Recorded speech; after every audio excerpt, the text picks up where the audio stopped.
So wait, I forgot. Can we say fuck on this? Can we swear? Yeah, Cole just asked that. Yeah, I know. I totally, my mic exploded. So Yeah, you say whatever you want. I got a little distracted. I got my trusty Nickelback cozy. Yeah, and you're not in a car. No, I'm not in a car. I'm in my kitchen, dining room. Look at Kit's setup. That is amazing. That's like, Thank you. It's like $200 worth of brushes there. Just Microphone with a It microphone. could all be hand-me-downs. You know, who knows? Maybe one of these brushes painted one of the original Secret paintings. Who knows? Oh my God. I'm gonna break into your house now and steal your brushes. Who's that? What's that behind you? Is that Alice Cooper? It's probably his girlfriend. No, that was just a girl. Hey, girl. Sometimes a little, they hang around and we paint their butt and leave it on our website. So to I have speak. a couple paintings of butts around here somewhere. Me too. And I'm not even an artist. Men's butts, though. That's okay. That's okay. We don't judge. 2022, you know. Yeah, whatever. Sexuality exists on a bell curve. It's fine. You're on a bell curve. I am. Well, Can I refill my cup of coffee real quick and then sit down? yes. All right. Do whatever you need to do. You are the guest. Does that mean I can smoke real quick? Yeah. Yes. I won't take long. I probably should do that too. I'm just gonna do that here at my desk. See you, George. Fuck you, George. See you, sucker. That fuck you, George from Cole is totally going in the podcast. All right, so we're ready? We are. I Okay. think so. I got to come up with some sort of intro. This is always hard for me. That's the intro. Welcome to the Secret Podcast. My name's George. I'm here with co-hosts Brett Zingler and Cole May. Today, we're talking about the tribute hunt. The podcast has always kind of shied away from the tribute hunt. We never really talked about it, aside from after it was first released. But now we've got Kit with us. So we figured it's a good time on the anniversary of the tribute hunt to sort of see if we can't, maybe not breathe some new life into the hunt, but see if we can't come up with some new and interesting ideas regarding it. See if we can't find out some of the background information. Cole May is our newest official member of the podcast team. Brett and I haven't really worked on the tribute very much, but Cole has. Cole has been pretty active with the tribute. So we're going to let him sort of take us through some questions about the tribute. We're going to let him sort of lead this interview with Kit Palencar. So Cole, what do you got for us, man? Well, it was interesting when you guys first asked me to do this. I went ahead and I picked out like 3 or 4 like super active people in the tribute hunt, and I'll say their names, and if you want to bleep them out after, obviously you can. But shout out to Rich Blanchford, James Van Eerden, and of course my best friend, boyfriend, Nicholas Kanik, for the information. Wait, he's my boyfriend too. Hey, you stay away, buddy. And the only question I asked him wasn't so much like where are you looking and all that kind of stuff, because I think overall the general location of the tribute cask is pretty much agreed upon. Whether or not it's right is totally a different question. But I more so wanted to know like what was kind of the approach that people took when it first come out. You know what I mean? And for the most part, they were kind of all the same ideas, but with a few tweaks here and there, and it was really cool to talk to a few of these people. So, a lot of the ideas that I got were that, people were picking apart individual tributes to individual parts of each puzzle, right? So people would say, well, this looks like Charleston, or this looks like it has something to do with, San Francisco or whatever, right? This verse line sounds like this one from this particular verse. Like there was a lot of comparison to the actual secret puzzle before it seemed like there was any real solving going on, right? Like any kind of theorization on location or anything like that. And, so it was really cool because a lot of work was put into kind of seeing what was in tribute to what, right, to the rest of the puzzle sort of thing, right? Yeah. Totally. I think, George, you know the origin of this, but I was one of the first people to jump in with a group of people that I was working with. We called ourselves the Jewel Box, but I just sort of I worked on it for a little while and then things went squirrely for me. So I had to refamiliarize myself with it. But I think, George, you were around when JM first conceived of this. Yeah. Right. Yeah. So the story of the conception, at least from my point of view, was when we first started doing the podcast.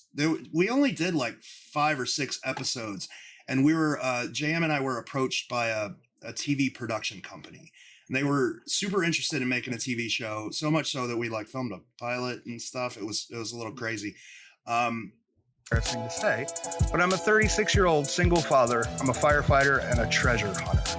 Like this is what treasure hunters look like. It has all the elements of a great adventure. It is definitely Indiana Jones meets National Treasure with a little bit of Goonies mixed in. Generally, the first question you get asked, are these things real? We know that. 2 have been found, 10 remain, and John and I are trying to find them. John and I completely disagree with the vast majority of the way this puzzle works. He kind of keeps things more based in reality, and I kind of explore a lot of different avenues of could-bes and possibilities. George is probably making faces and laughing.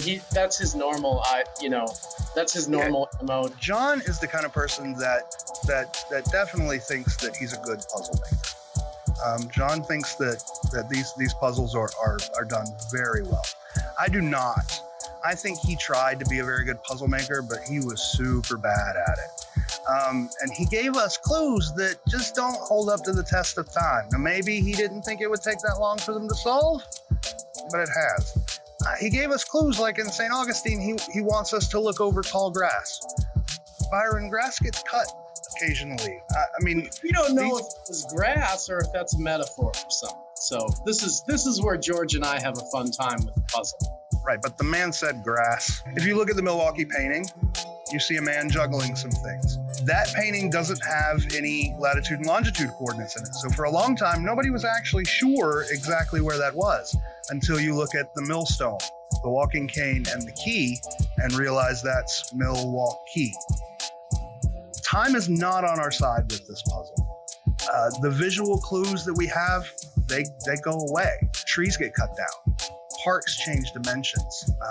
Buildings get built on top of old parks. The one thing that John and I agree on is that teamwork will solve this. Yeah. So the important thing about the podcast is we wanted to bring more people together. For 4 years, we were missing pockets of information.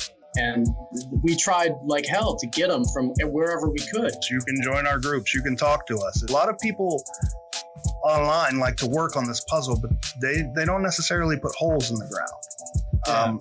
Our team, we put the holes in the ground. That's why it's exciting, because the pressure's on, the race is on, and we have everything we need to do it. We've been working on this thing for so long, we just want it solved finally. I just want to sleep at night. It'd be nice to sleep, a sound night sleep, without waking up in the middle of the night going, it's that monument. One of the features of the TV show was each episode there would be something hidden in an episode, like something written on an arm, or like something spray painted on the back of a building or something that would be a portion of a verse, right? And at the end of the show, you could you could find each of those things in the episode, put it all together, and you would have a treasure hunt from the show. Now the TV show kind of fizzled out.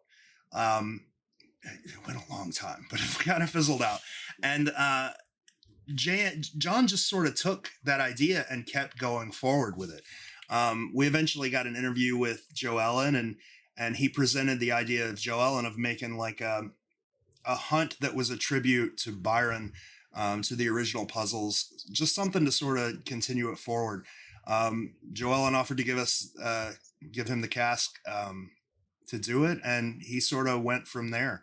The Prelude was released. I don't think John had a hand in the Prelude. I think it was done. He asked John Hardepy to do it. That's right. And yeah, so John Hardepy, I think he came up with the text. He came up with the images. He came up with everything. But yeah, that's sort of how the tribute hunt was conceived. It started as an idea for a TV show that we were going to do that never happened, and sort of went from there. Sorry. Kit somehow, yeah. Kit, how did you get get involved? Well, first of all, it's a pleasure to be here, and thanks for organizing this, George, and thanks for Cole for asking some of these questions, and Brett as well. I feel like I have a lapse in my memory of how I became involved in this. It all just if you asked me, I don't know, 2 or 3 years ago, if you thought I was going to be where I am right now, I wouldn't even have guessed it. I feel like because, I am who I am. I'm my dad's son. John wanted it to be as authentic as possible. And I can't even remember when and where John first reached out to me about contacting me for this, but I was like, yeah, this is really cool. I have no idea what I'm doing because I've never done anything like this before, but I've always looked at these paintings. I've always tried to figure them out myself. I was like, maybe I'll learn something about the original secret by doing this. And so it kind of went from there, and it happened very, very fast. And I can't believe it's been 2 years, 3 years since it was released. Yeah. Mm-hmm. So does that answer the question? Yeah.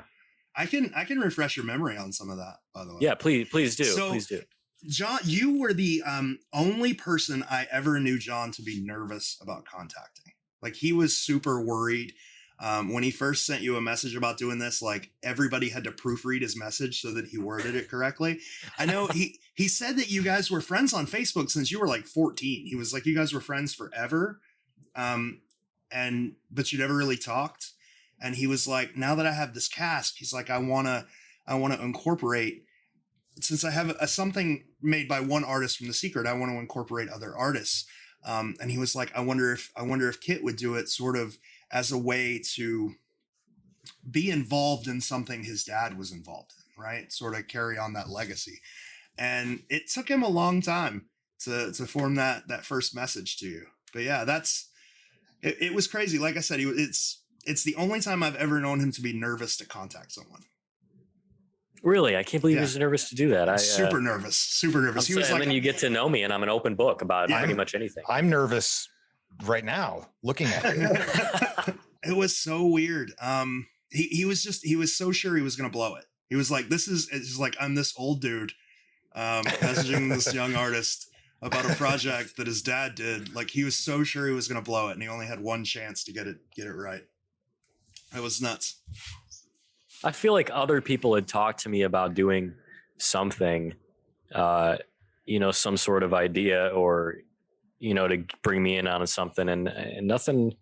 I feel like nothing really transpired with anybody else. And then I don't know why. I feel like I didn't necessarily choose John, but John chose me.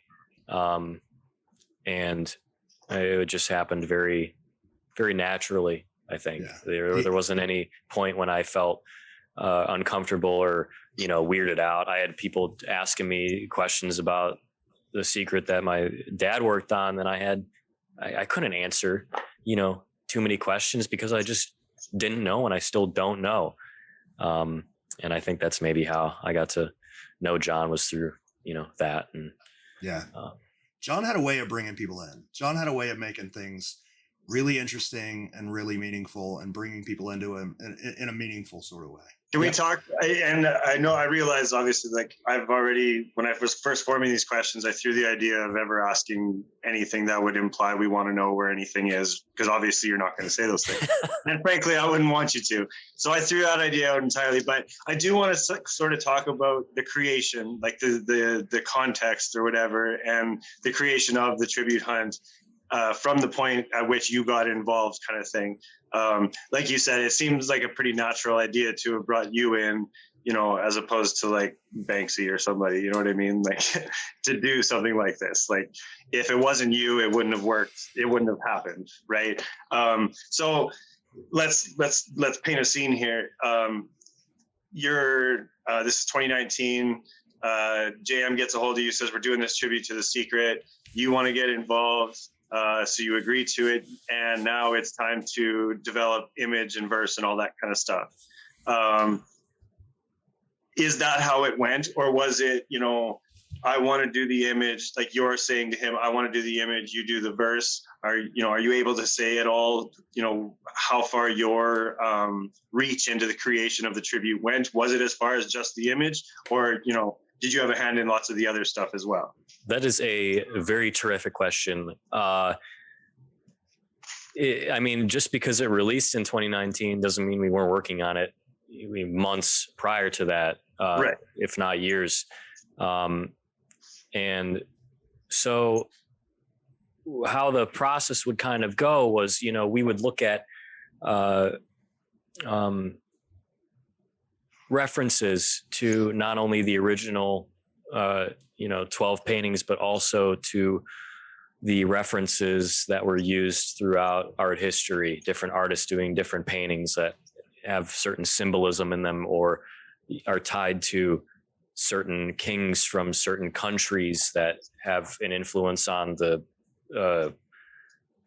culture that is from that area. Like, the Dutch painting in the original Secret has a very Rembrandt vibe. It's about the Dutch immigration, and Rembrandt is a Dutch painter. And so it's got that kind of mood to it.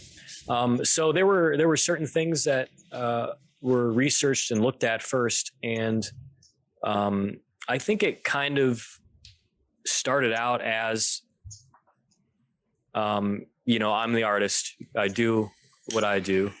And John is going to be the writer. He does what he does. And there were points when we would, mesh together, and I would do some sketches. I would send him some things. He would write some stuff. He would send me things.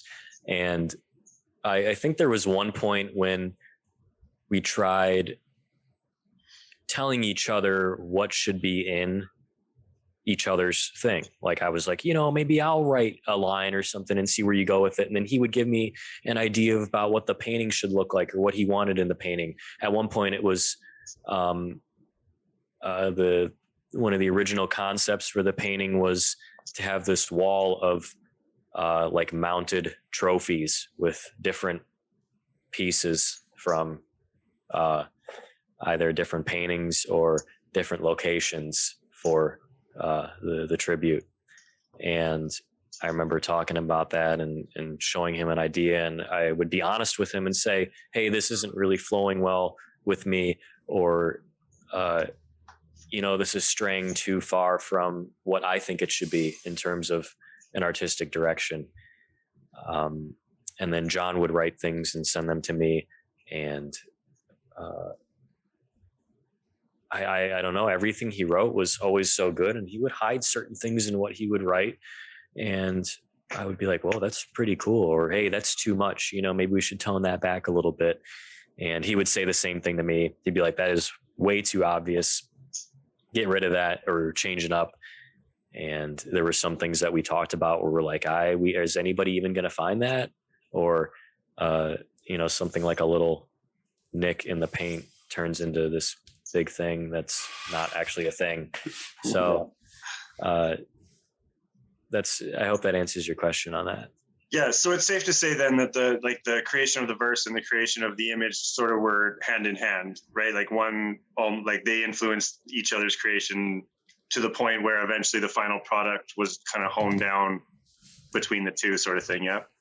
Yeah, for sure. And it was really interesting when the images were being sent to John and John was sending me verses. The really tricky part was finding out how it's, because the verse and the painting might, pair in some way, but there needs to be some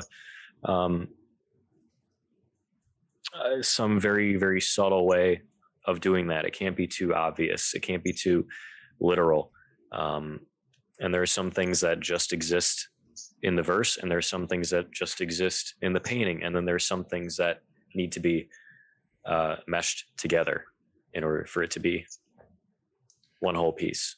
So let me ask real quick, just bouncing off of that. We find a lot in The Secret that people focus on the paintings as a way of solving the hunt, sort of exclusively using the painting, right?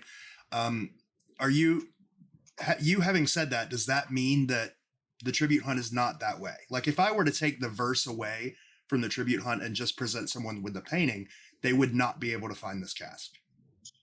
Correct. And vice versa. If I were to take the painting away and just give them the verse, they would not be able to find this cask. Correct. Yeah. Gotcha. Do you have any like puzzle making experience? And second part of that question is, did you guys run some of this by anybody and go, wow, what, we're so enveloped in this thing. What do you guys think? I have zero puzzle making experience, but I have completed a lot of puzzles and I like puzzling things, I guess, if that's a thing. I love troubleshooting. I love figuring things out. When I was a little kid, I would, and I mean little as in, I don't know, I'm 5, 6, 7 years old, and I have a brother who is 4 years older than I am, and he is super into the tech world. And we would, take apart boom boxes and VCRs and put them back together, and then you figure out how different things work. So I've always been interested in puzzles and things like that, but I had never created one. What was the second part of the question? I'm so sorry. Did you check your progress with any outside party and say, hey, how we doing here? The only person that I attempted to check with, and I say attempted because I didn't get very far, was my dad. And he maybe helped me just a little bit in terms of how to distort certain things, but he said very, very a minuscule amount of what John and I came up with together. And that was because my dad told me that it's my thing. It's my thing with John, and he is trying to respect that. And also I feel like he's holding on to some things that he didn't want to tell me for reasons. Like, are you able to explain sort of the extent of how deep the word tribute actually goes? Like, how much of the book did you pay tribute to? Or was it just like the concept of the book that it was paying tribute to? Was it a specific comparison, or was it more of a conceptual kind of comparison? Are you able to answer that? I think so, but I feel like some of it might be assumption, and I'm hoping George can help me on it because you knew John a lot better than I did. I think that because I have never read the book, The Secret, I was always enamored with the images. I would always stare at them, and I would, read the verse. I never read any of the historical part with the fair folk and everything like that. So, but I assume that John did, and I feel like he definitely utilized that more. I don't know if it was ever a requirement that you had to read the book in order to be able to solve the John once gave an interview where he said that knowledge of the book of The Secret, certain aspects of the book of The Secret, would be very important to solving the tribute. Now John he's a lot like me. Like, he didn't really like the back of the book. He thought it was kind of cheesy and lame. He thought it not lame, but he thought it didn't have any aspects. He thought it didn't have any. Yeah, lame. It didn't have any real impact on the puzzle in general. If I had to answer that question, I would say, like, you should pay attention to the front of the book. I think that will help you with the tribute immensely.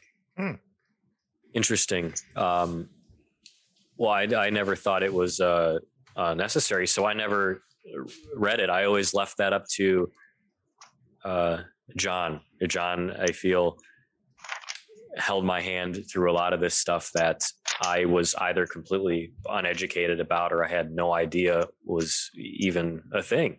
Yeah. And so I kind of leaned on him quite a bit in terms of direction. I feel like I was there as the artist and creator of a composition and, trying to hide things in it. And a lot of it was, in terms of the image part, done on my behalf. And John really helped me out through a lot of the other things. He would explain to me certain things about the original that were he wanted in the tribute. And so I think the tribute kind of tries to encompass all of that from the original Secret in a very condensed format.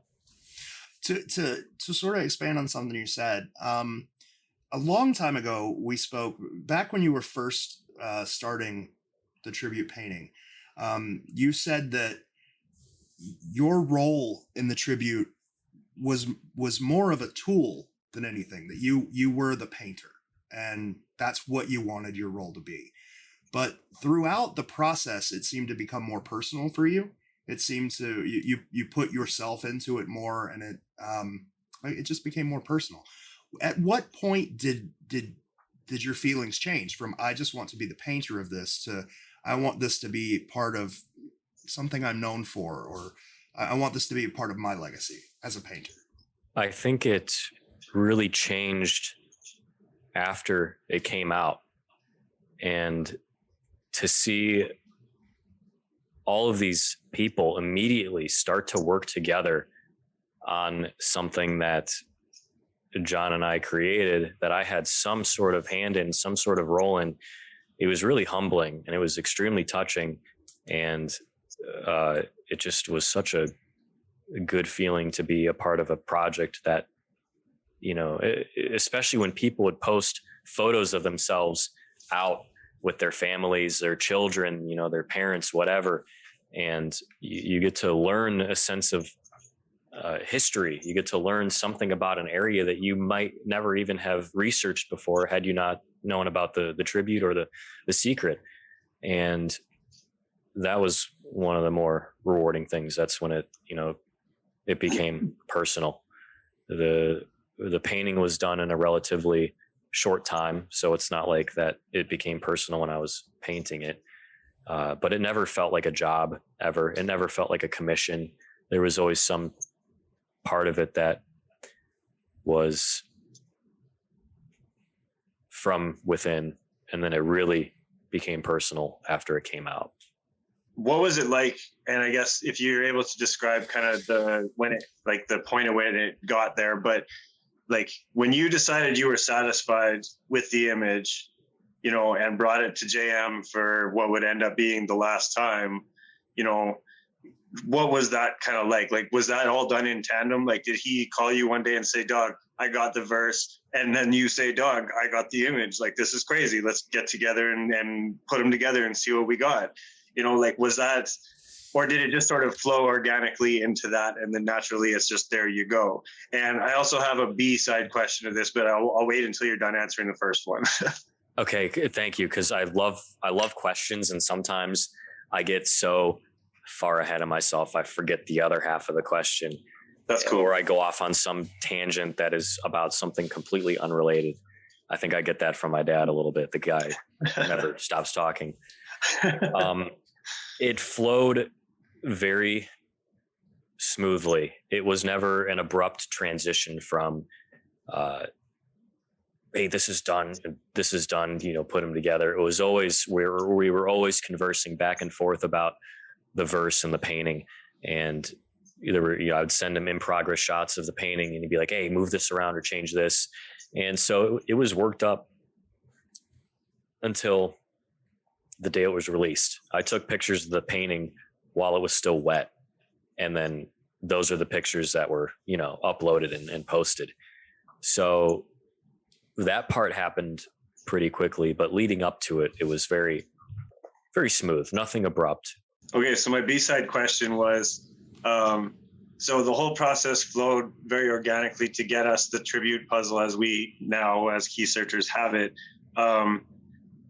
And, you know, if one builds the other sort of thing, it gets to a point, like, were you at the very end, and this is sort of like a be as honest as you want kind of question, but at the end, were you ultimately satisfied with the image that you produced? Or like, are there things that you wish you could have added, or, you know, like, do you look at it now 3 years on and say, like, I kind of wish I had done this, or like, is it like, I get the feeling of being 100% satisfied with a project, right? But is there ever a time where you're like, shit, I wish I could have maybe put this there, or so? Was there ever that conversation, you know, after the tribute was put out, not just with you personally, but anybody else? Yeah, that was a conversation I had with myself many times, and John a couple times, and I feel like I maybe mentioned it to George.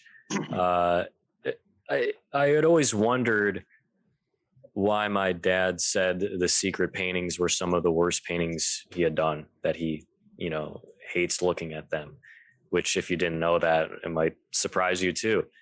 And because I think they're beautiful. And there's certain things that are in those paintings that are, still being used in terms of technique and maybe symbolism and hiding things that still make an appearance in paintings that he's done in the last 5-10 years. Absolutely. I think that the secret tribute painting could have been done differently. There are sketches that I've done that are totally different things.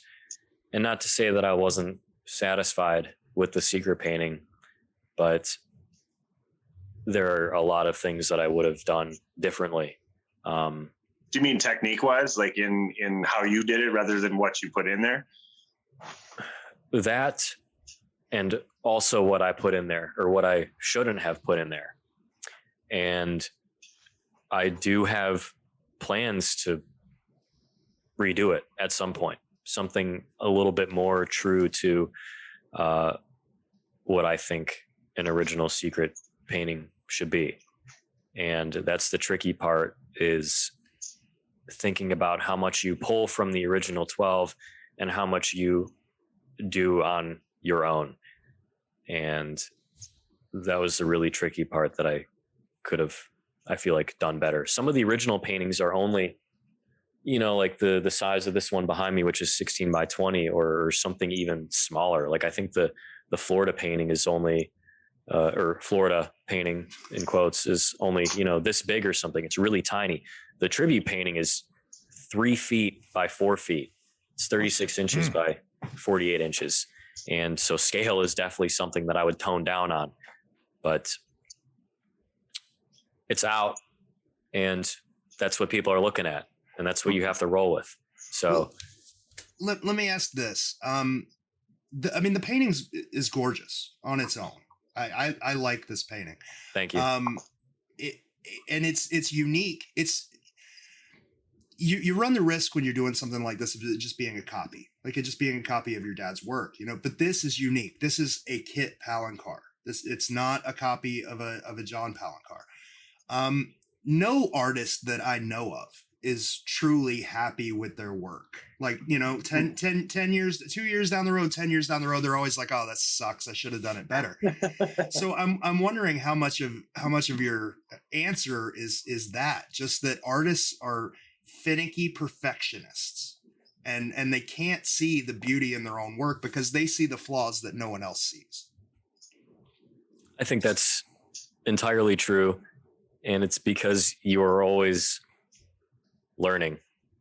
I think that as a teacher, I learn from my students too. I will see techniques that they use that I've never seen before. And I'm like, oh, I'll try that in the studio. Or they did something accidental and I won't necessarily tell them that what they did was cool, but I'll be like, okay, mental note of what they did. I'll take it back. So I think over the course of the years, you learn how to handle things differently.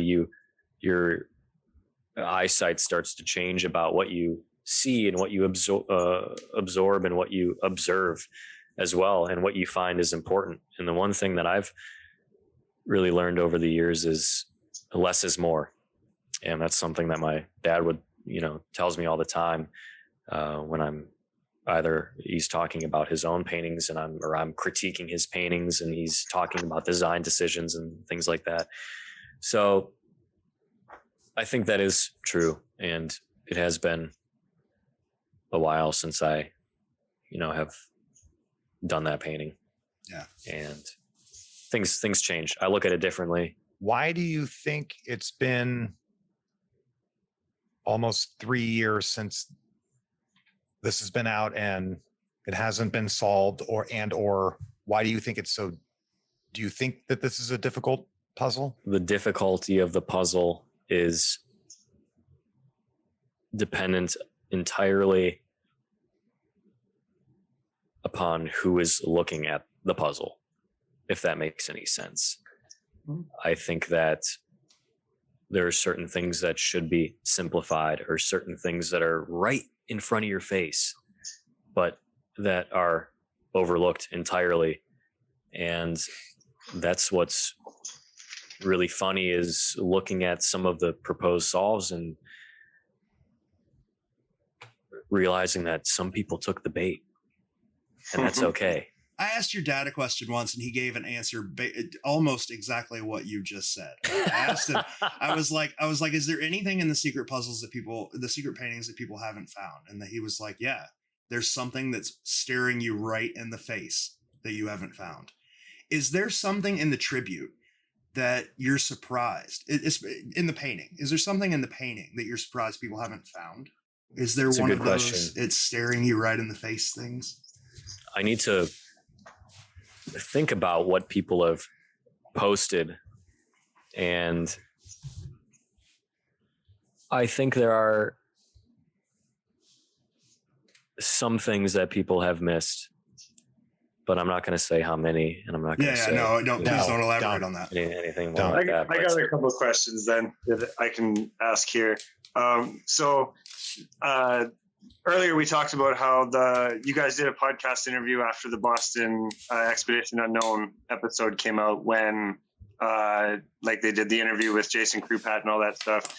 And I have a couple of quotes from you that I want to talk about. And one of the reasons why I want to ask you about these is to see if you still think this way, and see if you'll actually answer any of these. But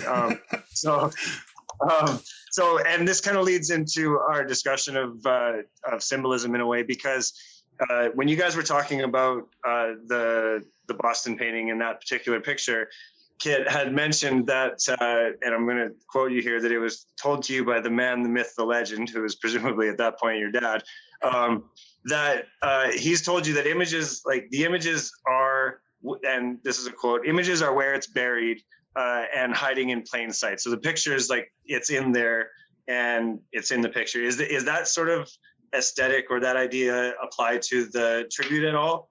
Can you say that? Like, is the image showing you where it's buried, like a lot of people think the secret ones are? Did you say that in the Boston episode? That's crazy. How did I miss that? I don't know. I plead the fifth on this one. That's fine. No, I think that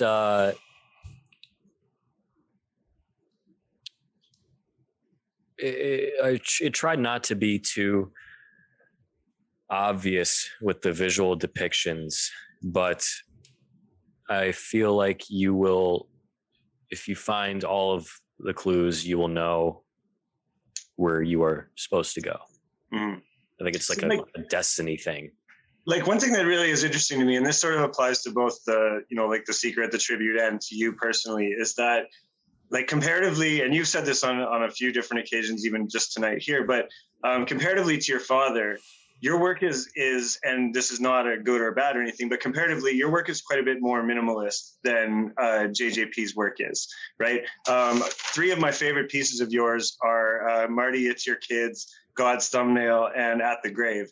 And in those pictures, you have deliberate subjects and what I refer to as a passive background, where if the background wasn't there, really, from a viewer's perspective, not so much from an artist's perspective, but if the background was any different, it really wouldn't change the message of the picture, right? The tribute image compared to the secret images, and maybe this is part of the magic of the tribute, is that given how, like, the JJP's pictures for the secret are quite busy, right? Like, there's lots of stuff in those pictures and there's lots to look at and all that.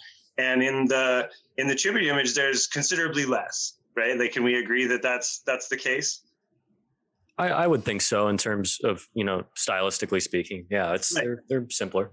Right. And yet you still achieve the, the puzzle aspect of the same thing that your dad did with the secret stuff, right? Like, there's still clues, they still connect with the verse and the puzzle and all that kind of stuff. Yeah. Despite having quite a bit less imagery, if you will. But also, one thing I guess the tribute has, just as a small caveat, that the rest of the secret doesn't, is important imagery in the, and this is speculation from the community, is imagery on the verse page, right? Like that sort of matters, it seems, because people have found places where those things that are on the verse page are, right? Like the Christensen fountain and all that kind of stuff. And when it comes to the tribute, I guess my ultimate question, and I guess the ultimate question from the community is how deep does that tribute go? And so with that last question, is there that minimalism, is that an intentional thing for you where you wanted to keep it, Kit Palencar style, so you went a little more minimalist than John Jude Palencar style, or? Great question. I think that's where the less is more thing comes into play, where I always, this painting was done after I was in grad school. So I feel like it was a vulnerable time, especially, and I'm saying that kind of as a joke, but in grad school, they kind of take what you know and what you've learned and they put it all into a blender and they blend it up, and then you're force fed with a funnel that same information. And so my artwork that I was doing before grad school, during grad school, and after are, I feel like, three completely different things. So the tribute painting was done pretty much right after grad school, when I was still, I don't want to say brainwashed, but I was definitely thinking about imagery different. And I went to a school where the abstract side of art and it wasn't so representationally based. It was more about conceptual art or more minimal art and that's just the way contemporary art is going. You don't really see a whole lot of super detailed, like traditional art anymore. Like the days of Wyeth and Edward Hopper and those sort of realist artists are kind of over.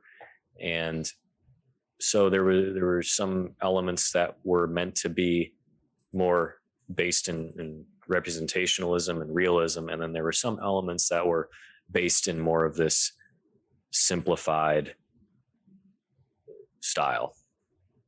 I mean, I think it's important. The tribute is a tribute to the original paintings, but it's important that it be separate, that this be Kit Palencar artwork, that it not be a copy of something else. Like it's Kit's life, it's Kit's art. Yeah, it's a tribute. It's important that it be Kit's art.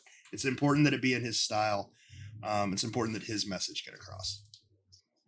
It's a good conversation to have too, because I think if I were to redo it, or I should say when I redo it, I think that there are more elements that I would like to use that I've learned in the past few years, because I don't know, I've always loved my dad's style of painting, which is taking a brush that's I don't know, you won't be able to see it on camera, but you take a brush that's 5 hairs in some air, as Bob Ross would say, and you do thousands of tiny little strokes. I feel like I'm not that patient of a person, and that's just my how I am. And everybody's wired differently. So there are things that I just don't have the patience for. And maybe that's one of them, where the style is different. And I will look at, things like the original Secret paintings, and some things I will use, some things I won't. But if I do it differently in the future, I think it would look drastically different than how it does now. That's something I could never get about acrylic artists like your dad. They paint in dots and cross hatches and make it so beautiful and so detailed in the end. But it's like, God, the amount of time that takes. Yeah. And skill to make a crosshatch that detailed. What's essentially a crosshatch that detailed. It's like a very fine, like weaving almost. Yeah. You're weaving these layers of transparent color over each other, and they're each, facing a different direction, and you get the sense of form and volume. So it's crazy. Here's a question that came in from the tribute Facebook page, and it's where is the cask buried? Well, I think you go John to the Texaco station and you make a right. Wait a minute. I think John said in that last Christmas stream, it was in my backyard. Well, actually, I got one from the community too, from the most beautiful man in the entire community. He wants to know if the painting is part of the prize. Oh, if the painting is part of, like, you find the cask, you get the painting. Yeah. Do you get the painting? No, you don't. You could buy it. You can buy It, or maybe an auction in the future sometime. Right. You'd have to also buy that. Much like John Palencar told Andy Abrams, if you have $10,000, you can buy the tribute painting. That's good. No, good questions. And you find the cask and give Kit $10,000. There you go. That's how it works. That's how. And I keep the painting too. Yeah. Oh, sweet. Sounds like a sweet deal. Kit, I got a really good question for you. Brett, can I just cut in really quick? No, Sorry. cut in. If I don't ask this now, I'm going to forget it. So, Kit, you work on The Secret as well, right? Or you have in the past worked on the original Secret? Yeah. Yeah. So was it totally cool when you were making the tribute to kind of sometimes did you ever sometimes step back and try to look at it as a person, looking for the cask as opposed to the person burying it? Not really. And it's not that I didn't want to, but I feel like I couldn't. If I was the one designing it, I feel like I could not separate myself from that. Even looking at the original, I feel like I can't, look at those like, I didn't have some sort of hand in those. I mean, I didn't, but it's, growing up with the guy that did them, you bring them out or you look at them at some point and be like, hey, what's that? You might get something, you might not. So Kit, we were talking about people buying the painting. One of the bad things about the Secret paintings with your dad is he doesn't necessarily own the rights to them. He doesn't own total rights to them. He can't display them. He can't sell prints of them. But you own the rights to this painting, and people want this painting. Do you have any interests or plans in selling prints or anything like that of the painting? Absolutely. I would love to sell some more, high quality physical prints. Cause I know people have, maybe printed out their own copies or what, but, no, those are definitely in the works for sure. Was there ever a point where you were working with JM on this thing and you were like, man, this is where this whole thing began? This, I feel like my dad and Byron right now, sort of a sense of lore. I think when we got back in the car after it was in the ground and we were driving away, I think that's when it started to sink in, what have we done kind of type thing. And it was really exhilarating. Can you talk about just what it was like, what that day was like, without giving any locations obviously or anything like that, but can you describe the day you buried that cask? Getting in John's Miata. Yeah, right. It was like any other day. And it just the day, the night, whenever it was, took a interesting turn, and you just put on your vests and do the thing. Is that what you guys did? You did the whole fake workers vest and all that kind of stuff? Tight. I still can't imagine John digging a hole. I could not force that man to dig a hole.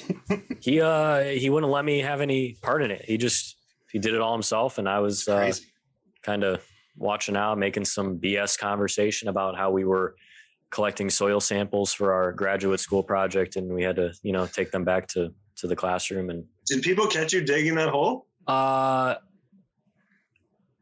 I don't know if there were any people around or not.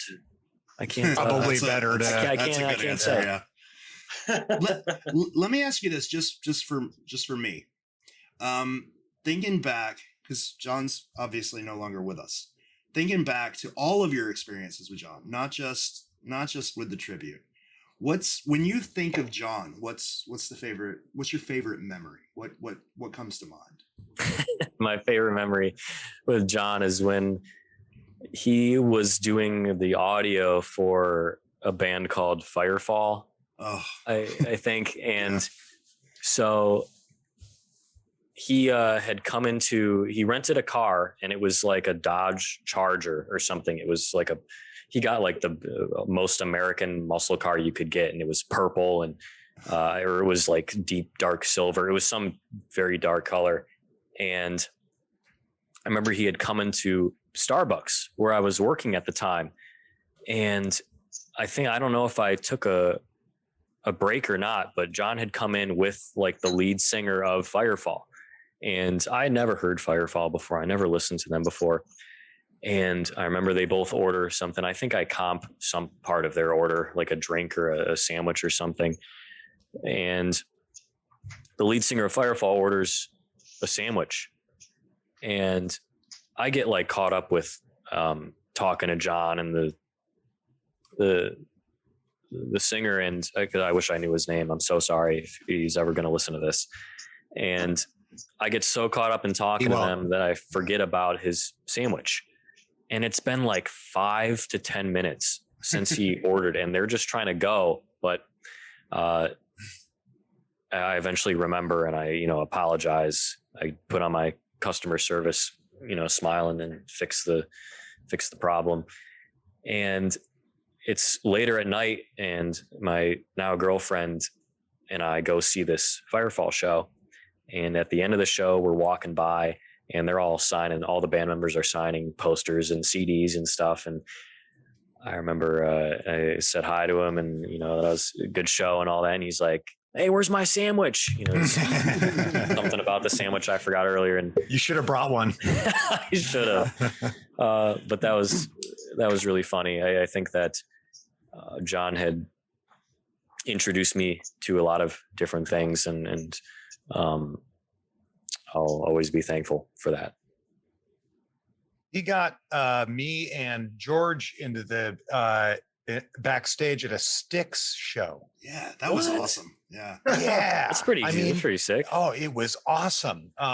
Especially to be backstage. Those are if people don't know, those are the Mr. Roboto guys. We drank all their beer. Yeah, we drank all their beer. Although we brought some alcohol for because we had been to the Bahamas or something like that. So we brought some rum, or you did, or I don't remember. But it was like Tortuga overproof. It was good. Dude, we ate like kings, where the band eats and drinks. And I mean, he styled us out. He didn't know who I was. George, he invited me and Destiny down. He was doing a festival in Charleston called the High Water Festival or something. This lady that he was touring with, oh God, what's her name? She's a African American singer, dreadlocks, gorgeous lady, amazing singer. Can't remember her name. And he placed me and Destiny in the artist tent, and we just hung out back there. We like stole we ate all of Jason Aldean's snacks. It was awesome. Yeah, he was a good dude. He was a lot of fun to be around. I feel like he would just get you into either really cool experiences or trouble if you hung out with him. Yeah. He told me, like, he's like, the greatest hint the greatest tip I can ever give you for a concert is just, if you want to go backstage, just walk past security, and if they say anything, just scream out, "I'm trying to fucking work here." And he's like, if you do that, you can get backstage. I've never. That was one thing. As long as you act like you belong, you can get into all sorts of places. What you said there about being in trouble or having an awesome time, you just described the entire weekend I spent with him in New Orleans. We were either having it's like we were either having an amazing time or it was an absolute shit show. There was unless we were sleeping, there was nothing in between. Can I get a beer refill? Yeah. And is my lighting okay? I've been struggling with this light behind me. Yeah, you're fine. It's just super foggy behind you. Like you just can't see it. That's okay, right? It's not distracting. No. Okay. I'm gonna grab a drink too while he's grabbing a drink. I'm gonna go grab a drink. Yeah. Yes. Can Let's go to the bathroom, drink, smoke. All Meet right. you in 7 minutes. 7 Got minutes, it. guys. Got it. A few moments later. Is it just me, or does that in the background of Kit's video, does it look like that hoodie guy is stroking a giant plastic dong? It does. Here. Is that a plastic dong? No, I think it's like maybe a sponge. I don't know. Where? Is that Jesus? Who is that? Look at the guy in the hoodie. See his Okay. hand, and then what's I in don't front see of it. it? I don't see a guy in the hoodie. the red, like to the right red- of the Alice Cooper. Yeah, to the right of The red guy? Okay. Oh, it's really hard. Okay, I got this just a little small. It looks like he's stroking a That's what giant she said. plastic dong. I Wait, think. why does he have a plastic dong in a cup? Well, any artist, Brett. I don't know if you know this, but all artists have to have a plastic dong in their studio. Oh, It- no, I yeah, didn't it's know like that. It's part of the Okay. code. Okay. Cool. I think I would fit right in. Wait. Mine a hangs minute. from the roof. Mine hangs Wait from the a roof. Oh, really? Yeah. Mine's elsewhere. Do you guys know who I was talking about when I said the most beautiful man in the group? Probably Yeah, Nick. Brett. Oh. No, it's Brody. Oh. Just in the nick of time, Ooh. right? I cannot think of a better joke. Good one. Oh shit! That should be in the podcast. I used to do that too. Actually, I put Nick and Caroline in. I don't know if George noticed this or not, but when I first started, I would throw those guys into it. They're like royalty. They're fun. Yeah, they're awesome. Did you know I spent the weekend with Ashley Ann. She's one of the mods in Dustin's group in Charleston. So hot. One of the best times I've ever had. She's such a nice person. Yeah, she's rad. Yeah. Yeah, I don't know her very well. Never met her in person, but she, You from what would I've seen, love she's her. cool. You would She's love her and her husband. Super cool. Husband's She's great. a wicked good resource for NOLA. Like her and Brody have worked New Orleans a lot, and regardless of your spot there, she can talk to you about it for fucking days. Okay, so we're hitting the. we're remarking on your plastic dong that you have in the background. Oh, what's this thing? Yeah. Yes, Yeah, exactly that thing. it is Yeah. a dong. Yeah. Oh, cool. Those are the original Harman Kardon sound sticks that were. It looks even more like that guy's holding it now. The starving artist thing is real. Very, You very sure? real. It's real. If I and- lifted on my shirt right now, it'd be ribs and a spine. Yeah. You and me both, brother. That would probably, could you do that? That would probably get us more views on YouTube if you It would, but I mean, if you subscribe to my top tier on Patreon, you might get that. So Oh, Kid, do you have any tattoos? I have no tattoos. I have Really? 0 tattoos. I have one piercing in my nose, and it's a septum piercing, and that is about it. I have. Have no you ever tattoos. had a tattoo? No, I'm kidding. What the- But do you have never had a friends that ever tattoo. get I've always tattoos? wanted a tattoo. What's I've had stopping ideas about tattoos, and I just never have. Go get a Gone tribute for it. tattoo. Get the tribute about image tattooed on you. Okay, the whole painting. That'd You be should rad. get Please. on your back, No, like the- Steve-O style. You should get a tattoo of you painting the tribute painting. When you guys were making it, like, did you pay attention to the way that, like, to the community itself as it is now? Or was it more like, let's build this based on people thinking about the original Secret in the 80s kind of thing? Like, you know, did you look at Jason Olsen's chart? Did you look at the theories people have about the Secret and stuff like that, and then develop the tribute hunt? Or was it just basically, we have this concept and we're going to build on it the way we see it? That is a great question. I did not. I don't think I really was a part of the community. I mean, I was a part of the community, but I never really, was actively working with people, I think, to generate solves or to look into things. And so I always like push that stuff to the back of my head. It's always been there, but it's not something I looked at and referenced frequently, which I think really aided in the tribute being not this, heavily manipulated concept where we look at what people are looking for and we do something completely opposite. I think that there are certain parallels between the original and the tribute that are happening naturally because it was, designed not with, I don't want to say without the community in mind, because it was for the community, but we definitely didn't, at least I didn't, when designing the painting, look at what people were saying or what people were thinking. And I'm like, I'm not going to do that or whatever. I don't know. So did you actively stay away from the community while you were doing the tribute image, or did you that just wasn't something in your mind? It was just something that was just an outlier. I don't know. Yeah. Like the community was there, and we were doing it for the community and to create something interesting, but we weren't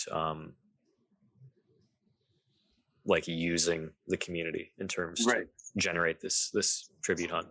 To close out the tribute talk, there was a question on one of the on the tribute page that I just kind of want to get in concrete. Just the answer in concrete right here. You said before that John did most of the work on the verse. You did most of the work on painting.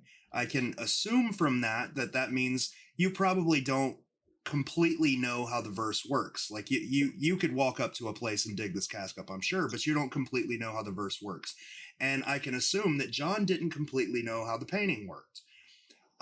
John has stated many, many times that no write-ins for this are acceptable. No write-ins for the tribute. In order to solve the tribute, you have to dig up the cask. Is that applicable with you as well? Will you accept write-in answers? I will not, nor will I imply that you're on the right track, but I also won't tell you if you're wrong either. I think that the puzzle is totally solvable, just by reading the verse, looking at the painting. I don't know what the solves accomplish, I guess, or sending me solves accomplishes, because I'm going to say no, without a picture of the cask. Right. Yeah. But it is interesting to kind of see where people are, or, if they're on the right track or not, or if I have to start preparing myself for what to say if it's found. You kind of sometimes get like a little, they figured something out, or, they're way off, or whatever. Have you had those moments where people have figured something out and you're like, wow, that's, like you can see it? Well, yeah, there are some things that are designed to be dead on, and things that are designed to be found. And that's the thing, though, is they're designed that way. Yeah, they're symbols. So it could go either way. Okay, let's play the game. Let's play the game. Game time. I'm excited for the game. What is this game called? Symbols with Kit. Okay. Oh, and I want to give a real fun fact to anybody that doesn't know, that's in the community that doesn't know a whole lot about Kit, because I did a little bit of digging on this guy, and you don't actually have to dig really far to find this, but Kit Palencar is known for his art. He loves doing art. He's a decent barista, from what I understand. He likes to cook sometimes. But one thing that Kit Palencar is all about that you might not know is Frisbee. This guy plays Frisbee a lot. And I didn't even know, like that game that you play with the teeny cage things. I don't even know what that's called. Is that just disc golf? Frisbee golf? Okay, yeah. I've watched all your Instagram videos of you playing Frisbee golf. And I don't know that you see Kit smile more than when he's chucking that disc. So there was a fun little trivia fact about Kit Palencar for you. Fun. I absolutely love disc golf, and I have a few buddies that it's always been a thing. I started playing it back when I was in high school, and I had one disc, and that was a disc that I'd found in the woods. It wasn't even mine. Nice. And people write their phone numbers on discs, but for some reason I didn't understand the common courtesy of calling somebody and giving them their thing back. So I just kept it. And that disc has now been lost again on a different park somewhere else. So I can't even return to the guy. But I always tell people that there's nothing more satisfying than watching the flight of a disc. There is something just so smooth and satisfying about watching that fly through the air, and that it came from your hand. I don't know. Maybe it's like when people fall in love with like tennis or baseball or skateboarding or any other esports even. Yeah. Like Counter-Strike. I'm a big PC gamer. Playing Counter-Strike, there's nothing more satisfying than hitting a good headshot. Yeah. Call of Duty, any of that kind of stuff. So do you resent the term Frisbee? I notice you're calling it discs all the time. Do you resent the term Frisbee? No, I think, and there are like there's always elitists about anything anywhere. So like a lot of the disc golfers will call golf ball golf because it's What? not disc golf, it's ball golf. I love disc golf, but golf had it first. You know, golf was golf before Golf was golf. disc Yeah. golf was a thing, right? So I'm not like that at all. But I'm trying to imagine what an elitist disc golfer looks like. Oh, hey, I used to play. I played for about 10 years back in the day in Really? Santa Cruz. Yeah, I Are you have a being whole. serious right now? Oh, dead serious. I have a whole bag around here somewhere. are you serious? What did you have a favorite disc? What did you throw? I don't recall what they are. Oh, I'll be right My back. friend bought me some. I have a putter. The putter's kind of the heavier, floppier one, and then driver. Like they have kind of the same things as actual golf clubs. Do you guys have aerobics? Oh, nothing. in the States? No, nothing like that, dude. Mine has like 5 in it. So I Yeah, have a shelf with about 20 or 30 more discs in it because I like to change up my bag. So I have, these are putters here, my Yeah. 2 main putters. These are throwing putters right Yeah. here. I Yeah. have all my drivers in here, and then I have Yeah. my mid-range discs here. Yes. So this, Do you guys have aerobies? Do you know what aerobie is? yeah, You heard of those? those were some of the, I think the earliest discs, and then, and then companies actually started like Innova or Discraft. Those guys have been making discs for a long time, but aerobie Whammo too. Those guys were making. I forgot what they called them. They were like frisbee golf discs or something. Well, and aerobies were super cool because they were like the ones we had up here are super, super thin, and you can get them in a triangle or a circle, but they're super thin, and then they have a little groove carved out the bottom of them to make them extra like aerodynamic. And we could take them, like there's a lake like 20 minutes away from me called Sylvan Lake, and we would take these things out in the water, and they're really bad to play with in the water because they float really well, but they fly so well that you could throw them almost entirely across the lake because they just fly forever, and they're a lot of fun. The triangular ones especially for some reason could fly like the Dickens. But Are you talking about like the rings? Yeah, with the little groove cut out the bottom. Yeah, I threw one of those. I hadn't thrown one of those in a while, and this was about a year or two after I was seriously playing disc golf. And after I'd gotten the throw and the form down, and I threw one of those, and it went so far. Right? I wasn't used to throwing, a frisbee like how you throw a disc before. Yeah. And you just left it. You're like, I'm not going to go. Yeah. I was in the backyard. But Screw that. Yeah. You throw them, and okay. then when you realize you can't get them back, you're just like, well, I guess I'll go get it. Whatever. I'm just going to buy it. There's $29 buy it. down the drain. Yeah. Right. I'm just I'm going to gonna buy pour one another more one. drink, and then we'll play the game.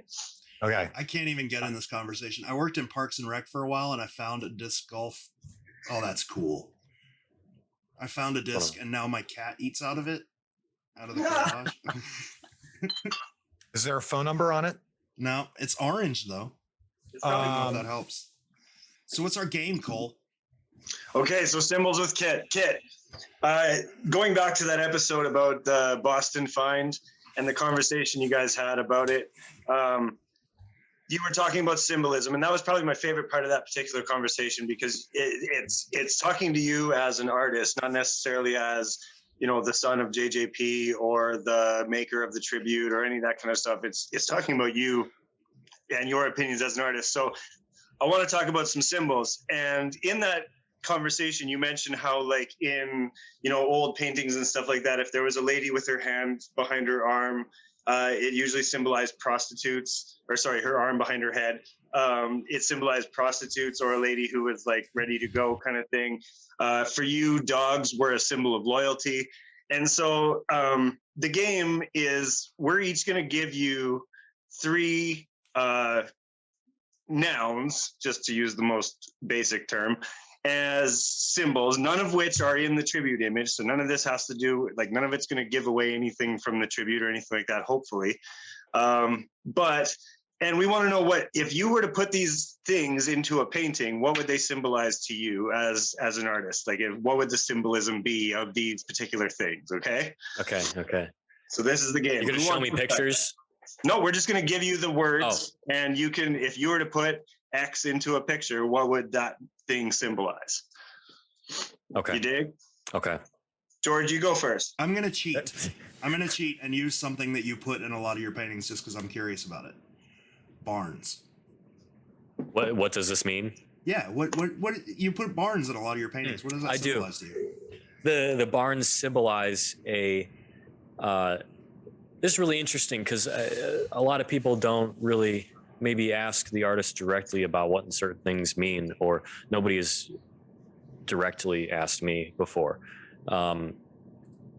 Barns symbolize this decaying generation, a generation that is past but is still very much there, and it just happens to be the Midwestern Ohio landscape. And I've done many paintings, fewer projects than paintings about these barns. And it got to a point where I was doing all these landscape paintings that were very much inspired by Andrew Wyeth and Edward Hopper, two of my favorite artists. I would go up to different houses that were really old or had barns, and I would ask the people like, hey, can I take some pictures or stay and do a sketch of whatever? And I would have some really interesting conversations with the people. And the one conversation that I had with somebody one day, they lived in a schoolhouse that was very close to one of the main roads that goes through Medina and Hinckley and just a couple counties in Ohio.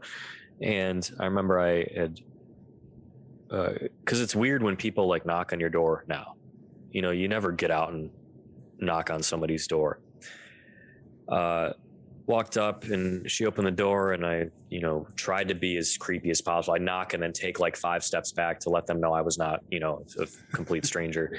And I was asking her about the house and if I could, take some photos. I'm a landscape artist, here's my business card. I showed her some images on my phone of like what I did. She told me a story about the house, how it was a 100-year-old schoolhouse. And, there was a big barn in the back that was really interesting. And she let me go around the property and take photos. And I did a few paintings that have since sold, watercolor landscapes. They're gone. But I also did a couple projects about land being sacred and the sense of like the ground that you are on or the ground that you are from that you recognize as home. Is that sacred ground? Is it sacred to you? Do other people feel just as sacred as you do when you are stepping onto this land? And so I did this project about this house. I did these paintings, and I remember I had moved out of my parents' house, so I wasn't around, these landscapes anymore. And I lived in Kent. I lived in Akron, but sometimes I would go back and play the disc golf courses in Medina. So I'd always drive through the same area. And especially if I went to my parents' house, I would drive by where this house was. And one day the house was gone, and so was the barn. And then a few months later, it was a development.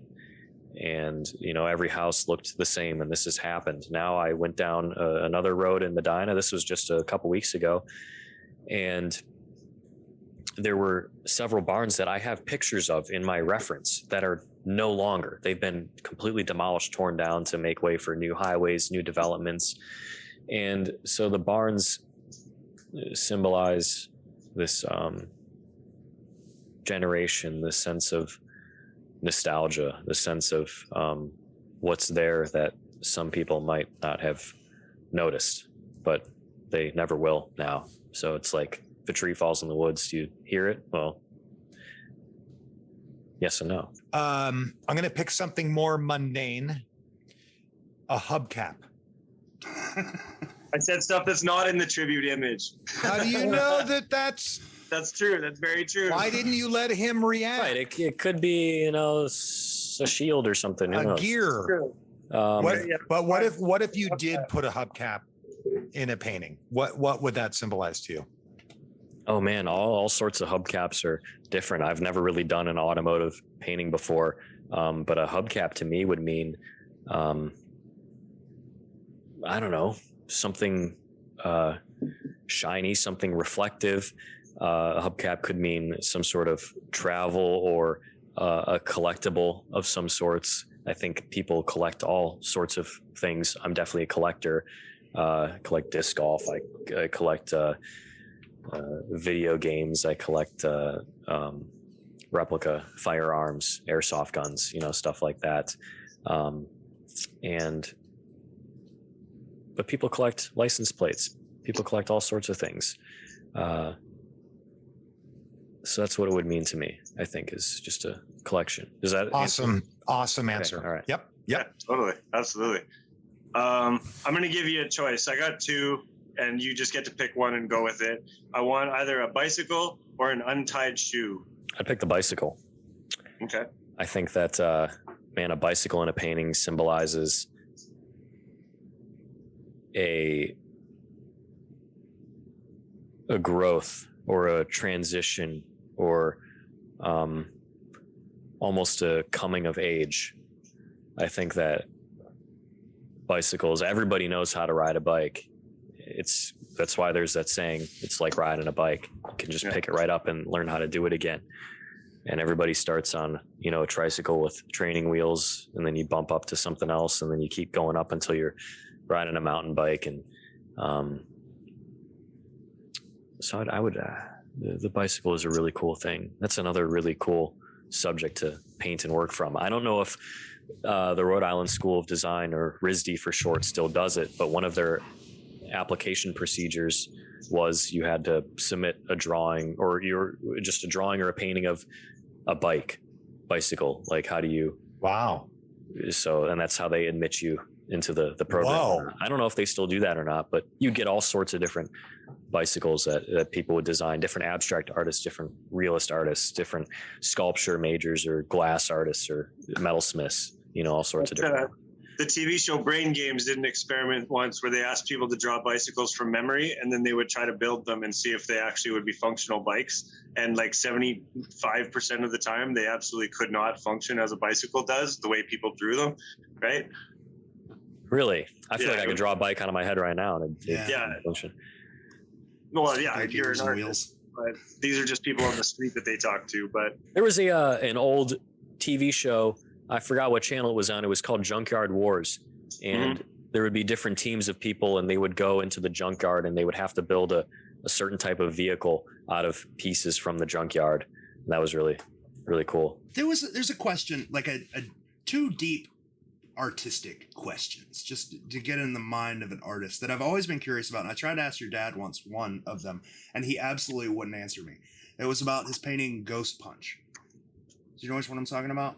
Yeah. I'm gonna look it up right now so I know what you're talking about. That is absolutely my favorite painting he's ever done, and it means so much to me that it probably absolutely does not mean to him. But art's like that. Once you produce art and it means something to you, and you put it out in the world, and it means something completely different to everybody else. As an artist, do you feel that that a painting that you create, does the meaning behind that ever change because of public perception? Or do you always hold to you, does the painting always mean the same thing, or does it ever change because of public perception? I think that is part of being an artist, is being able to defend your work if the situation ever arises. I think that, at least for me, there are paintings where pretty much every piece of art I ever do, it means something, and it will never, nobody will ever tell me that it means anything different. That's the interesting thing about perception and interpretation, is that you get so many different interpretations about one piece of art. And that's the beauty of art too, is that you can think whatever you want about a piece of art, but it's like a magician, they're the only ones who knows the secret to their routine or their illusions that they do. Would you agree that from an artist's perspective, that an artist's interpretation of their emotions becomes the viewer's interpretation of the work that we do? Like you say that, and I agree 100% that when you make a piece of art, it means this thing to you, or like it has this meaning for you as the artist, and that will never change, right?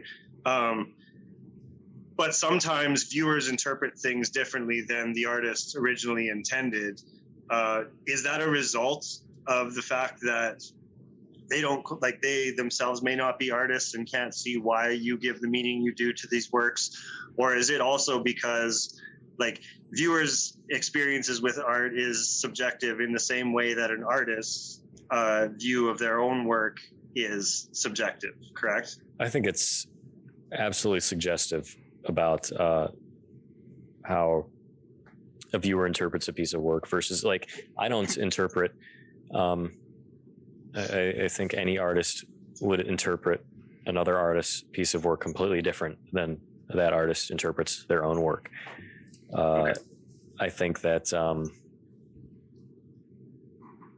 I interpret Andrew Wyeth's work differently than he interprets his own work.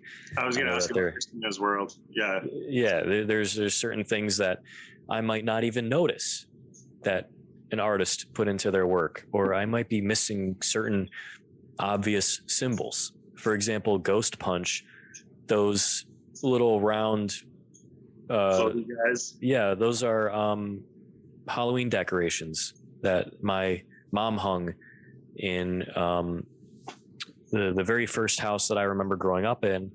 And I'm lucky to have the smile that I do, because when my mom was hanging these Halloween decorations, the brakes on my stroller, I guess, failed or something. And I rolled forward down the porch, and there were 3 steps.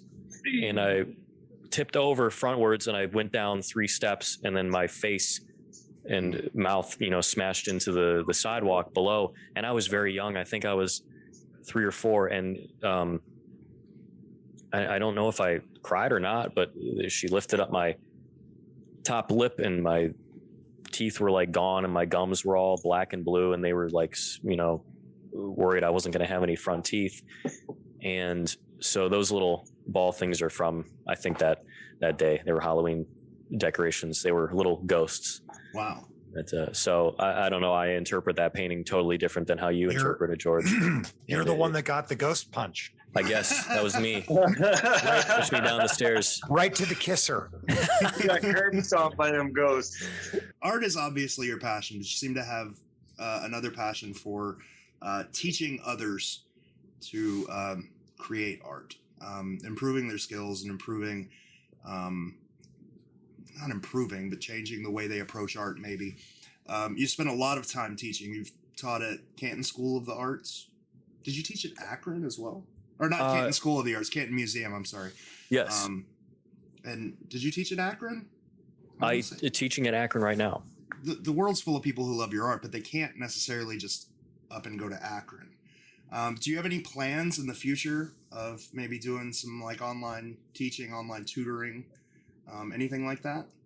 Absolutely. In fact, I've just opened up a Patreon page where if you subscribed to even just my base tier level, the tier 1, which I think is $15 a month, if you subscribe to that, you will get access to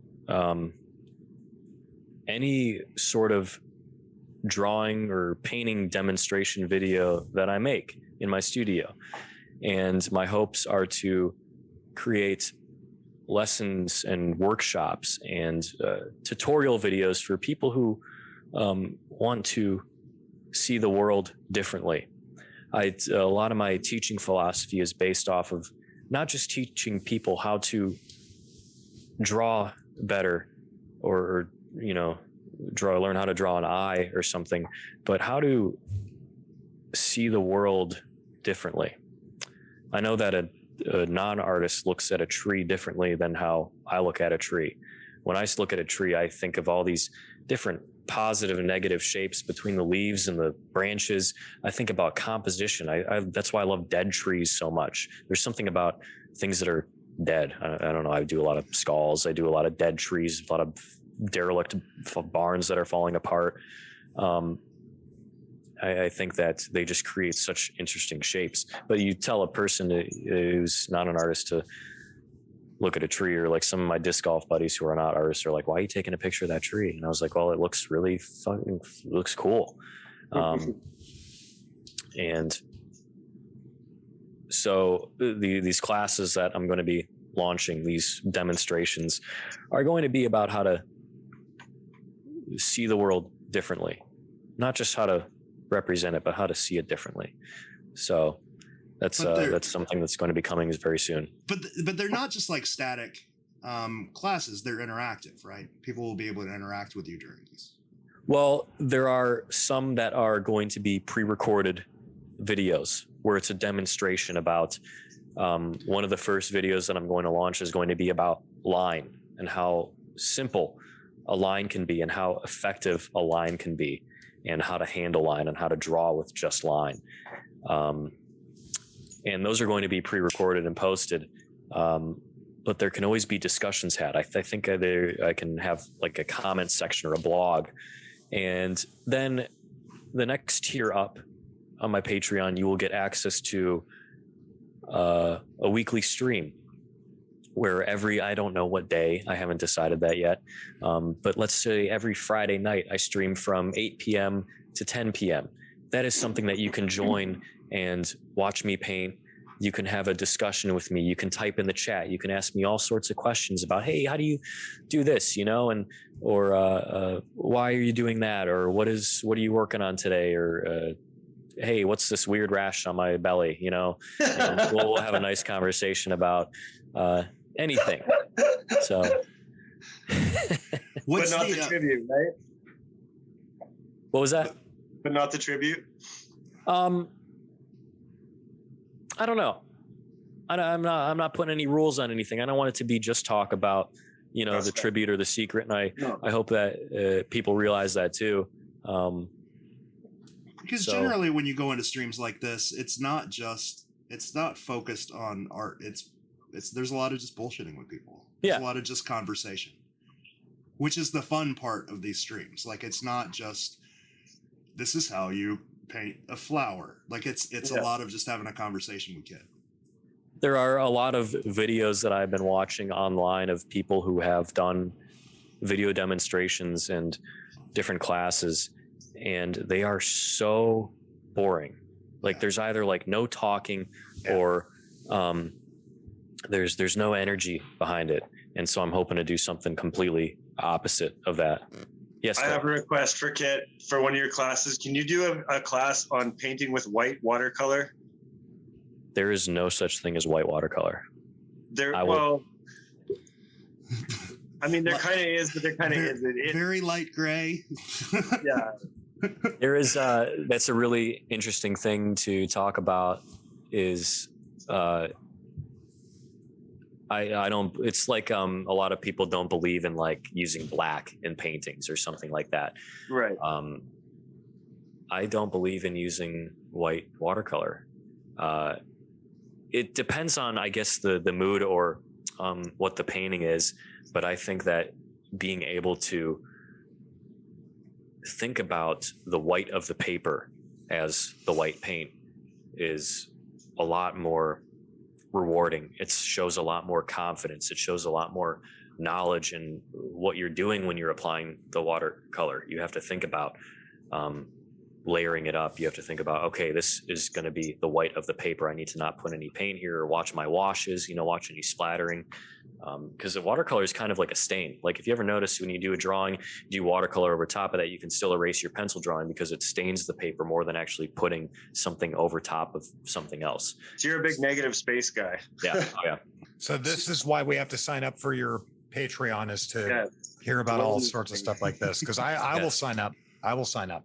Yeah. What is the address? Have you said the address already? Like, what is No, I wanted to wait until I had something to give, because right now it's totally empty. There's nothing on there, and I don't want to start. I've already taken money from George and he's got nothing in return. He signed up. He was the first patron to my Patreon. Thank you, George. Yeah, no problem.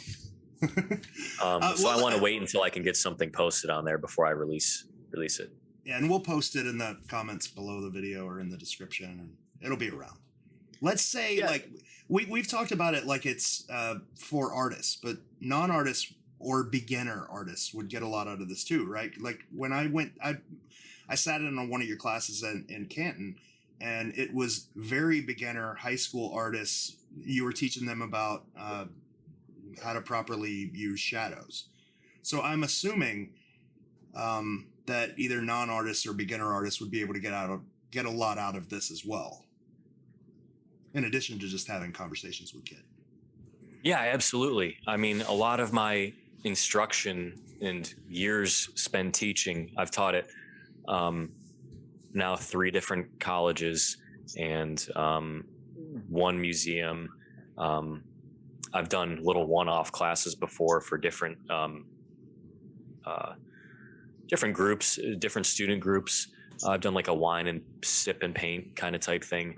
Anyway, Cool. A lot of my instruction is based around, more beginner stuff, but they're techniques that can be utilized by a lot of, more advanced people. Sometimes the advanced people think they know everything, but they don't. And I'm not saying I know everything. I just know a different way to do things.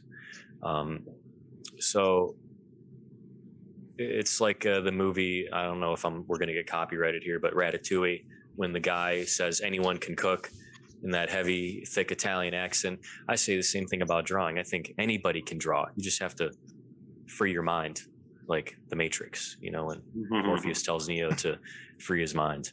The result of that for some people is going to be worse than others. I mean, you want me to free my mind and start drawing stuff? It's not going to be very good. I'm just being honest with you, which is why I would sign up for your Patreon, because I want to hear. That was cool what you said about like thinking about things like spatially. One of the things that I like about Patreon is it's kind of passive. It's a way to support people who are doing things that you like, right? You don't necessarily have to be active in it. You don't necessarily have to be active in the streams. Like the podcast has a Patreon, but we don't give anything. You get nothing from joining it. Essentially, it's just a way to support the creators that whose work you enjoy. It's a way to help Kit buy groceries, kind of. So you sign up and it's like $10-15, and then every month you give $10 or $15 to Kit, and it allows them to keep making art.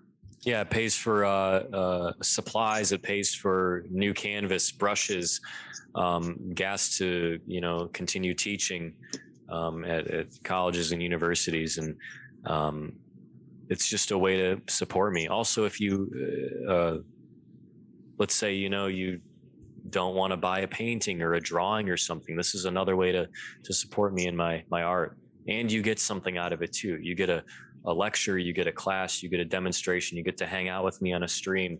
You might even get a print or something for free if you sign up for a higher level. You get to suggest ideas for paintings, so you get something too out of it. As a guitar player, I've always said that the only thing better than listening to a song is knowing how to play it.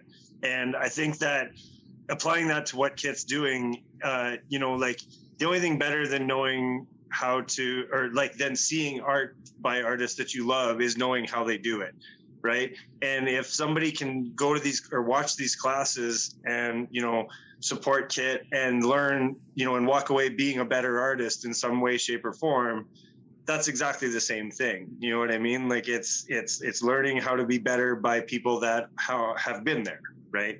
And there's so many different ways to do things too. I think that I have learned a lot from my dad about his techniques, but he's such a private, solitary artist. He sits in his studio and he locks all the doors and he shuts the steel curtains on his windows, and but I enjoy having others be able to create things, and they can take what I teach and do whatever they want with it. They can twist it, they can tweak it, maybe they do it a different way, and that's the beauty of art. But let's say people want to take it a step further, because we were talking earlier, you said, let's say you don't want to buy a painting. Let's say you do. Let's say somebody wants to buy a painting from you. Your paintings are for sale, I'm assuming. People just have to get in touch with you. And you were also talking about doing prints. We talked earlier about doing a print of the tribute painting. Are you Absolutely. going to do prints of any of your other paintings? Yes, the ones that are still left that I can actually get good photographs of. I think I have some photographs that are not too good of paintings that are now sold and in different states or countries. But for instance, this painting of a tea bag, which is one of the tiers on my Patreon, it is the first tier, the tea bag tier. This painting has sold, but I plan on doing prints of this. So if you'd like to purchase a print of this, they will be available soon. And those are things that I could, sell on Patreon, or prints of any other painting that I'll do in the future. Prints of the tribute painting are going to be available. I think we're gonna put some on the merch store for 12 Treasures. So if you go down there, go to 12 Treasures, go to the merch store. Hopefully by the time this comes out, some will be there. Who knows? Thank you. I would like a print of At the Grave. That's my favorite Kit Palencar. I even highlighted it in my notes. Oh man, maybe I'll just sell you the original. Do you still have it? I thought it said it was sold. I do. It's only that's a very, I don't know if it's still framed or not, but that's a very small painting. It's maybe a little bit larger than a postcard. Oh yeah, okay. The companion piece to that is called Dog Run. Right. And that is kind of a very similar theme, but it's about my late dog, Kimmy. And we always had a dog run, which is like a big line that you hook up to two trees, and it's like, I don't know, 100 feet. And then you can attach a 30-foot leash to that so they can just run up and down your yard. We always had it, and we never hooked it up for. And so that was a painting about that. And now we know what to get Cole for Christmas. That's a big painting, and it's on paper too. Oh no, the so smaller roll one. it up. Oh, the small. Okay, all right. I'll go get it. I know where it is. I've learned how much the tribute painting would cost. I can't afford the big paintings. Yeah. All right. Well, I guess that's all. Unless there's something else that you guys, Kid, is there something else you wanted to talk about, or something else we missed? Are you hinting at something? Should I be talking about something? No, I'm just curious if there was anything you wanted to talk about that we skipped over or didn't hit. I don't think so. I'm just here to answer questions and kick ass and chew bubblegum, and I'm not quite out of gum yet. So, Kid, do you play Resident Evil at all? Did I play Resident Evil? I haven't bought any of the new ones. I have Resident Evil 4. I've always loved 4 because I remember playing it on Nintendo GameCube with one of my lifelong friends, Evan, and I remember that guy with the bag on his head just cutting my fucking head off with the chainsaw, and it was he was always chasing you. Yeah, dude, they made a controller for PlayStation based on that chainsaw. Really? It's like a chainsaw controller. Yeah, it's super expensive. You have that, don't you? No, I don't. It's one of my like white whales. I've never found it. I got 2 PlayStation controllers I want. It's that one, and the Wu-Tang Clan made a game, and they made a PlayStation controller shaped like the Wu-Tang logo, and I can't find either of them. That's great. Rad. I would pay a lot of money for either of those things. But yeah, that's what I keep saying about games. If they go on sale, I'll buy them, because I bought the last. I don't know about you, but I think the quality of games has just gone. It's gone downhill. Really, really downhill. Like the last good game that came out, I think that I played was either Call of Duty Modern Warfare, like the one that came out in 2019, or Doom Eternal, and that was a few years ago now at this point. Because I bought the new Call of Duty and I bought the new Battlefield, like I think I had pre-ordered them or something, and I remember I returned both of them within a few days. I was like, I'm incredibly bored. It's full of bugs. It's not even finished. And now, I don't know, Battlefield, for instance, is now considering going free to play because they've burned so many people on what people thought they were getting. So that's what I was worried about Far Cry 6. So it's nice to hear that it actually can get a little good. See, I hate multiplayer games. I just hate them. I don't like playing with people online. I don't want my gaming experience dependent on whether or not somebody's a dick. You know? Yeah. I always tell people I like to play with myself. I like story-based games, and Far Cry 6 is a story-based game. It has some co-op, which is cool. I haven't tried yet, but the story is good. but like it might not be a game for you because you're more of like a run and gun first person shooter kind of guy, and I play first person shooters as like the sniper role.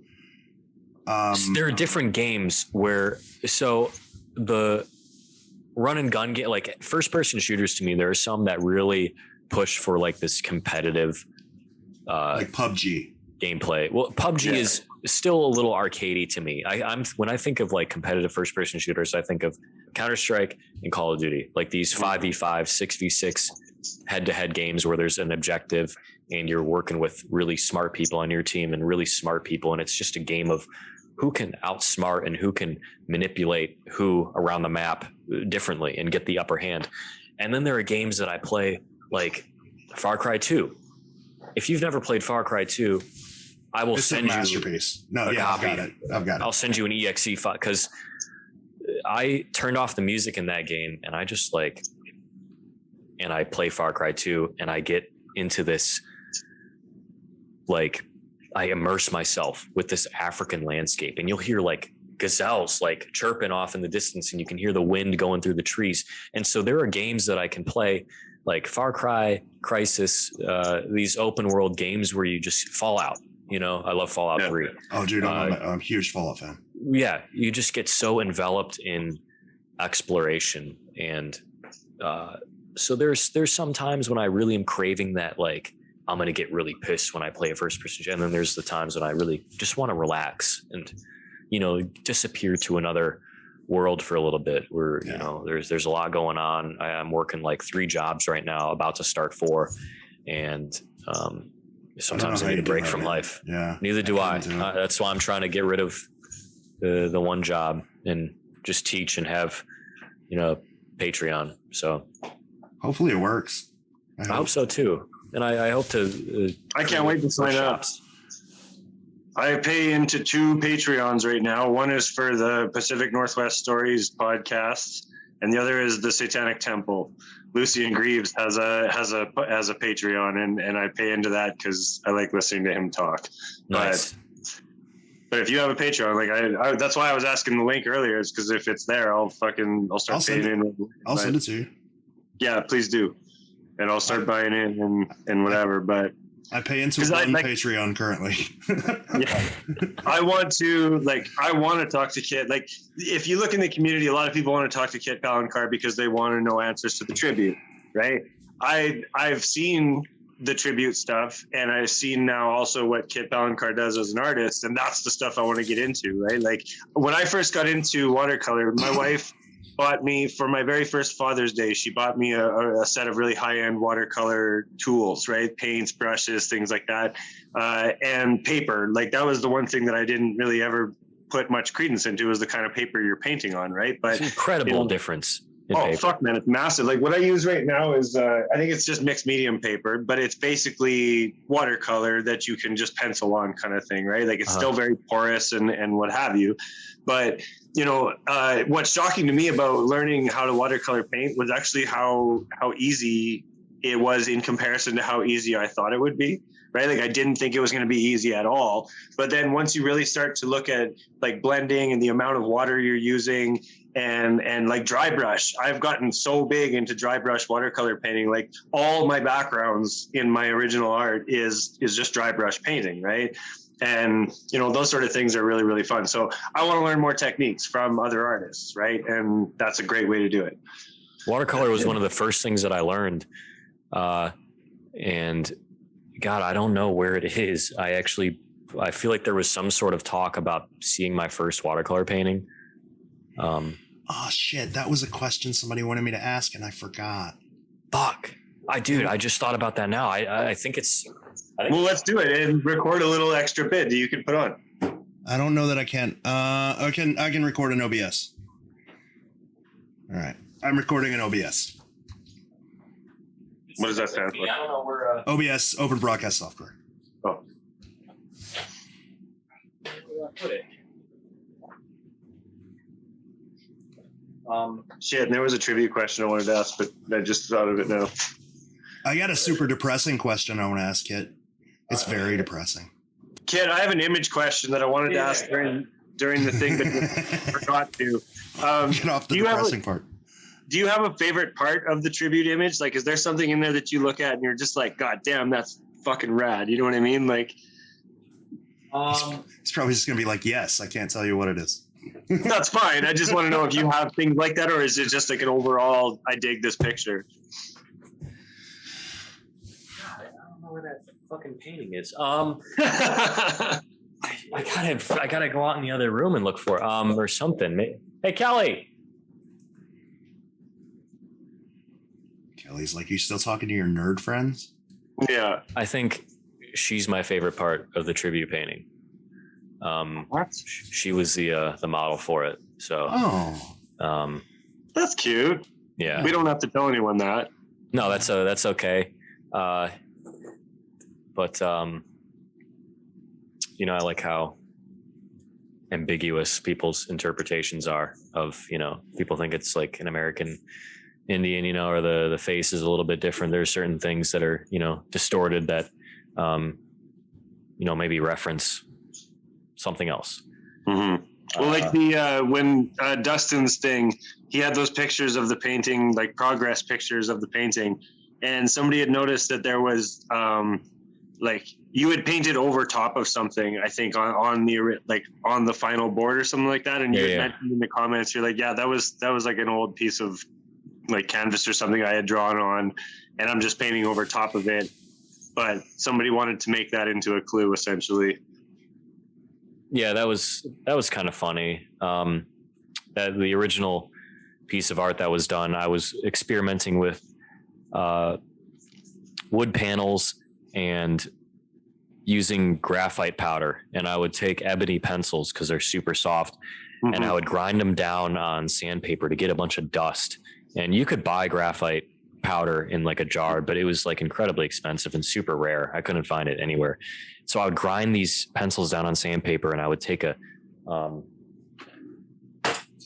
here's one that I've used. It used to be white, but I would take it and dip it in graphite powder, and then I would draw with this, and I would block in a area with it, and then I'd go back in with erasers, and I'd go back in with turpentine and a brush, and the turpentine would break apart the graphite and make it really spreadable, almost That's like an sweet. oil paint. And so the painting that was originally on there was like this girl sitting in a chair in a enclosed patio smoking a cigarette.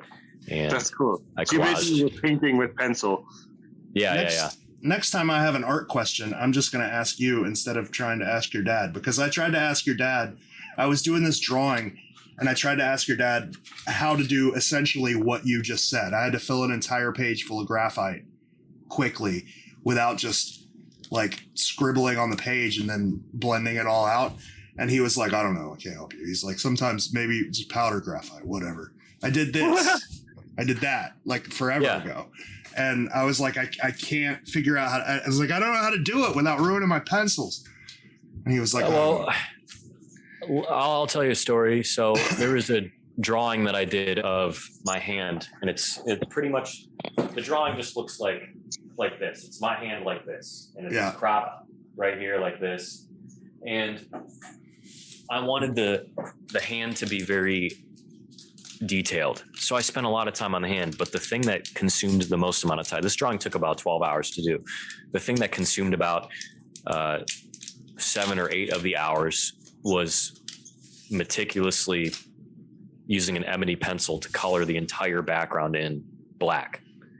And my hand, you know, would cramp up severely. So sometimes you just like, sometimes you do something with graphite powder and it looks really like rushed or, you know, lazy. And then some things you do with graphite powder where it's like, yeah, that works in the application. And then sometimes you just need to fucking bite the bullet and take your time and be patient and put on some music and just zonk yourself out and, you know, get this thing done.